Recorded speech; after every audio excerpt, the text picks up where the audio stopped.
تعالیٰ کہتے ہیں ہم بچے تھے پچھلی صفوں میں ہوتے تھے تو جب نبی کریم صلی اللہ علیہ وسلم آپ نماز کا سلام پھیرتے تو ہمیں آواز نہیں آتی. جب لوگ استغفر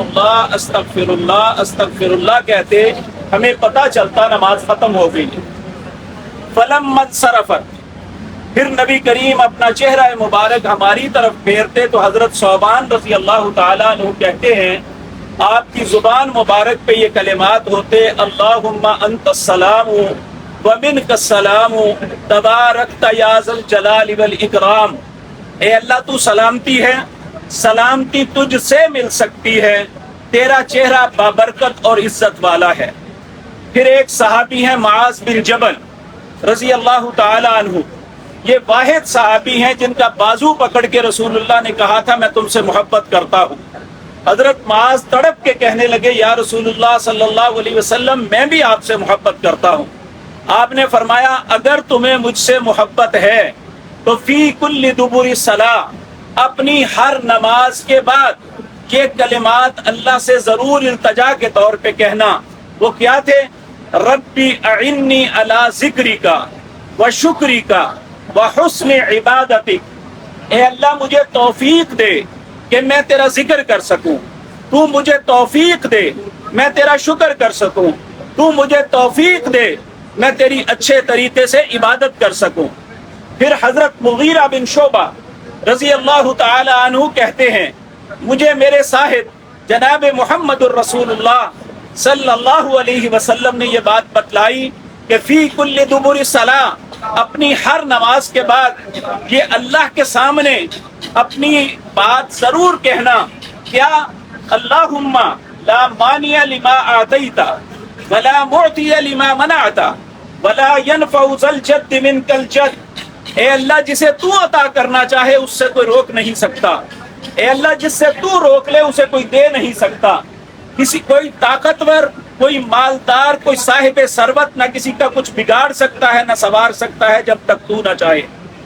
پھر آپ نے فرمایا حضرت عوف بن مالک رضی اللہ تعالیٰ عنہ کہتے ہیں کہ نبی مکرم صلی اللہ علیہ وسلم نے فرمایا جو فی کل دبر صلاۃ المکتوبہ، اپنی فرض نماز کے بعد آیت الکرسی پڑھتا ہے.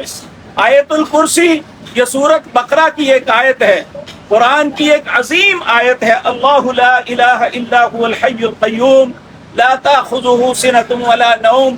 جو اپنی فرض نماز کے بعد اس آیت کی تلاوت کرتا ہے نبی کریم صلی اللہ علیہ وسلم نے فرمایا اس کے اور جنت کے درمیان اتنا فاصلہ ہے، ادھر موت آئے گی اللہ اسے جنت میں داخل کر دے گا. یہ وہ اذکار، یہ وہ باتیں ہیں جو رسول اللہ ہر نماز کے بعد کرتے تھے. ہمیں وہی کچھ کرنا چاہیے جو پیارے نبی نے کیا. اس کے بعد آپ نے فرمایا جو معوذات 3 سورتیں قل هو اللہ احد، قل اعوذ برب الفلق، قل اعوذ برب الناس اپنی ہر نماز کے بعد تلاوت کرتا ہے، اللہ ہر دیکھی ان دیکھی چیز سے اس کی حفاظت فرما دیتے ہیں، اس کی شرارتوں سے اس کی حفاظت ہو جاتی ہے. پھر آپ نے فرمایا جو شخص 33 مرتبہ سبحان اللہ کہے، 33 مرتبہ الحمدللہ کہے، 33 مرتبہ اللہ اکبر کہے، یہ دائیں ہاتھ پہ صرف کرنا چاہیے. نبی کریم کی سنت یہ ہے کہ نبی کریم دائیں ہاتھ پہ یہ کیا کرتے تھے. جو شخص یہ کرے، اور آپ نے فرمایا یہ 99 دفعہ ہوا، پھر 1 مرتبہ یہ کہے لا الہ الا اللہ وحدہ لا شریک لہ لہ الملک ولہ الحمد وہو علی کل شیء قدیر. اگر اس کے گناہ سمندر کی جاگ کے برابر بھی ہیں تو اللہ معاف فرما دیں گے. یہ وہ اذکار ہیں جو رسول اللہ صلی اللہ علیہ وسلم آپ کیا کرتے تھے.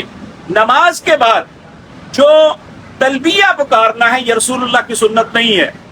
نماز کے بعد تکبیرات یہ 9 ذی الحج یا ہم حجاج جو ہیں یہ 10 ذی الحج ظہر سے شروع ہو کے 13 ذی الحج کی عصر تک ہم پڑھیں گے. یہی رسول اللہ کا طریقہ ہے. تلبیہ ویسے عمومی حالات میں آپ پڑھیں، نماز کے بعد تلبیہ جو ہے رسول اللہ کی سنت نہیں ہے. یہ گزارش تھی کرنی ہے. انسان اپنے دل کے مطابق، اپنے ذہن کے مطابق اچھائی سمجھ کے کرتا ہے، لیکن سید عائشہ صدیقہ رضی اللہ تعالی عنہا، ان کی حدیث ہے صحیح بخاری کے اندر، آپ نے فرمایا من احدث فی امرنا ھذا فہو رد، جس بندے نے کوئی بھی ایسا کام کیا نیکی سمجھ کے جو میں نے نہیں کیا، میں نے اس کی تلقین نہیں کی، میں نے خود نہیں کیا، میرے سامنے نہیں ہوا، پھر وہ یاد رکھے وہ اللہ کے ہاں مقبول نہیں ہوگا۔ اس لیے ہمیں صرف وہ عمل کرنا چاہیے۔ یہ نبی کریم صلی اللہ علیہ وسلم کے متعلق اللہ رب العزت نے قرآن کریم کے اندر فرمایا، سورۃ محمد اس کا 3 رکوع، یا ایھا الذین آمنوا اطیعوا اللہ واطیعوا الرسول ولا تبطلوا اعمالکم، اللہ اور اس کے رسول کی اطاعت میں عمل کرنا، وگرنہ اعمال برباد ہو جائیں گے۔ اللہ ہمارے اعمال کی حفاظت فرمائے۔